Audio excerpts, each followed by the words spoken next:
You see, he had a small joke against the Muslims about polygamy. You see, he says Islam allows you to marry 4. He didn't quote the verse correctly. He was saying Surah Nisa, verse 3, or something to the effect. The Quran says, marry women of your choice by 2s and 3s and 4s, but if you cannot do justice between them, marry only one.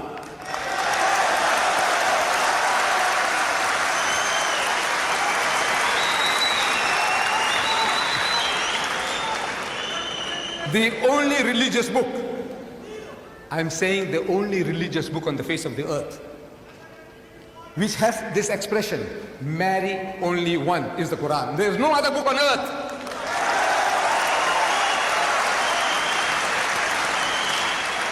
And this is the solution to your problem. He has settled down in America. He has married a beautiful young lady, an American woman. Congratulations. But now, wait. The American statistics, they tell us there are 7.8 million more women than men in America. That's almost 8 million more women in your country, sir, the land of your domicile. 8 million women who can't get husbands. If every man in America got married, there'll still be 8 million women who can't get husbands. I'm asking, in this book of God that you are boasting about, what is the solution to your problem?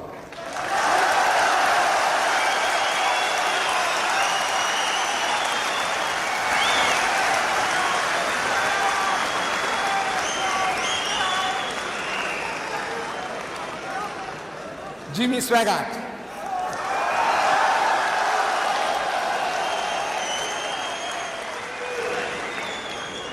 If you get the tape is available. Jimmy Swaggart, Anish Sharosh, the tape is available. You can get it before you go. They are £8 each. Jimmy Swaggart, if you see this debate, at the outset, he's also having a laugh at our expense. He says, you know, Mr. Deedat, he says, you know, we had a chat in the waiting room, and Mr. Deedat says that the Muslim can have 4 wives. Islam allows 4 wives. He just corrected me, said up to 4. I said, well, Mr. Deedat, Christianity only allows us 1, so I had to get the best on the first shot.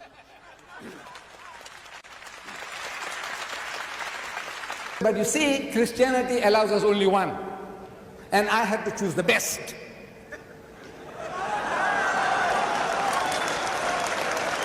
Get the tape. He said, I had to choose the best. And you know, the best was not good enough.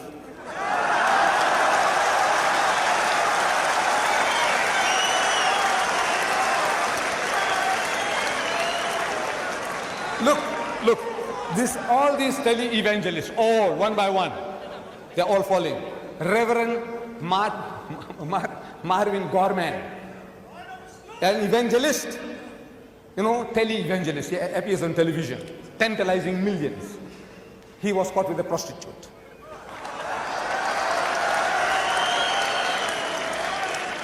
Jim Becker, with Jessica Hans, another prostitute. Jimmy Swaggart, average of 2 trips a month to the prostitute for his satisfaction. I said, you laugh at us? You are a fool. I said, the laugh is on you.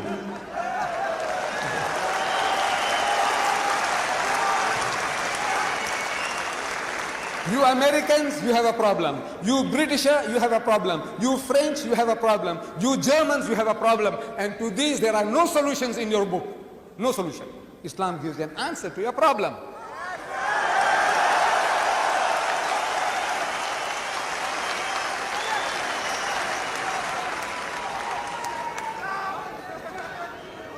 Divorce. Brother Shorosh was talking about divorce. You know how the Muslims. Look, when you malpractice, when you do something against your own teaching, you are culpable. No doubt the general Muslim community seems to have got that idea that when you want to divorce your wife, you just have to say talaq. But he's supposed to have known the Quran. There is a chapter in the Quran, the whole chapter is called Surah Talaq, meaning chapter divorce. You must have read it. Surah Talaq. Talaq means divorce.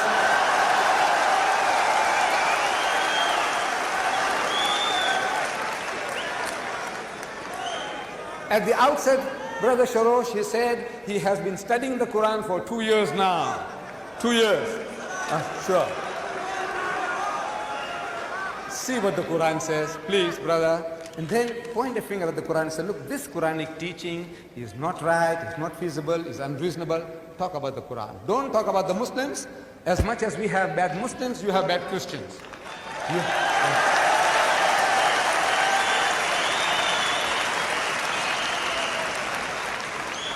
He also quoted a Quranic verse, like Rafiddin, which means there is no compulsion in religion.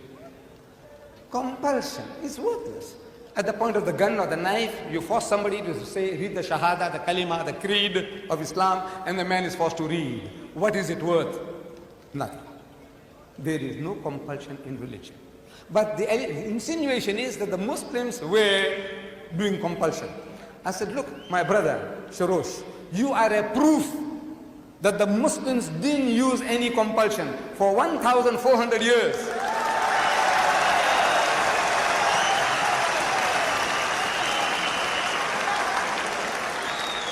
For 1,400 years, you and your other Christians, whom you now say number 14 million, they lived in our midst. In Egypt, the Muslims have been the overlord of that country for 1,400 years. For a few years, the French came, for a few years, the British came, but overall for 1,400 years, the Muslim has been ruling that land. And yet, today, you can boast there are 10 million Coptic Christians in Egypt. If there was compulsion of any kind, there would not have been a single Christian left in the country.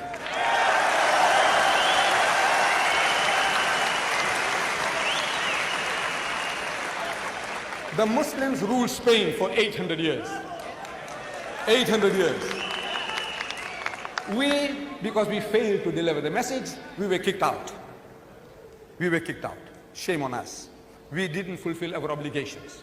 But if they had used any type of force, even economic force, for 800 years, there would not have been a single Christian left in the country.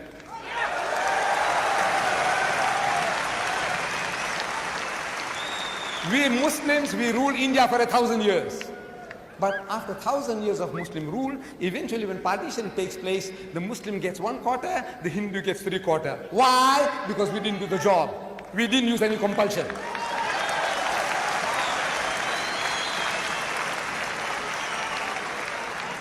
And which Muslim army went to Indonesia? Which Muslim army went to Nigeria? Which Muslim army conquered the east coast of Africa? Which Muslim army? Today, the Britisher and the American, he's coming towards Islam. I want to know what sword? What sword? What sword is the Muslim using? The sword of the intellect. George Bernard Shaw, he said, if any religion has a chance of conquering England, nay Europe, within the next 100 years, so that religion is Islam.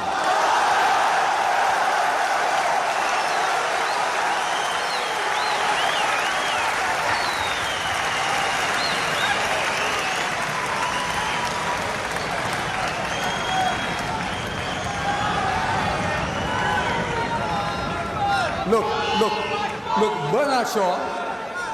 Bernard Shaw had the foresight, he could see. But we Muslims, we have failed Islam. Wallah, we have failed. We have failed. We haven't made a start yet. We believe. We say we believe, but we have not made a start yet. This is our problem. The destiny is ours. Wallah, it is ours. Allah says, لِيُزْهِرَهُ عَلَى الدِّينِ كُلِّهِ. He has given you a deen, a way of life that is to master, overcome and supersede them all, bulldoze them all, whether it be Hinduism, Buddhism, Christianism, Communism, Judaism, every ism.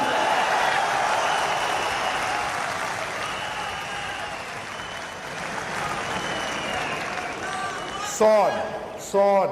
I'm asking, what sword? Thomas Carlyle. Thomas Carlyle in 1840, he delivered a series of lectures here in the UK. In England, Thomas Carlyle, one of the greatest thinkers of the past century. Thomas Carlyle. And he says, the sword. He said, the sword indeed. But where will you get your sword? He said, every new opinion at its beginning is precisely in the minority of one. In one man's head alone, there it dwells as yet. That he take a sword and try to propagate with that will do little for him. He said, first you must get your sword. And how do you get your sword? Through the intellect, through reasoning. Udu ila sabili rabbika bil hikmati. Allah says, invite all to the ways of thy Lord with wisdom, the sword of the intellect of wisdom. Wal maw'izatil hasanati, and with beautiful preaching. Wajadilhum billati ahsan, and reason with them in the ways that are best and most gracious. This is the sword.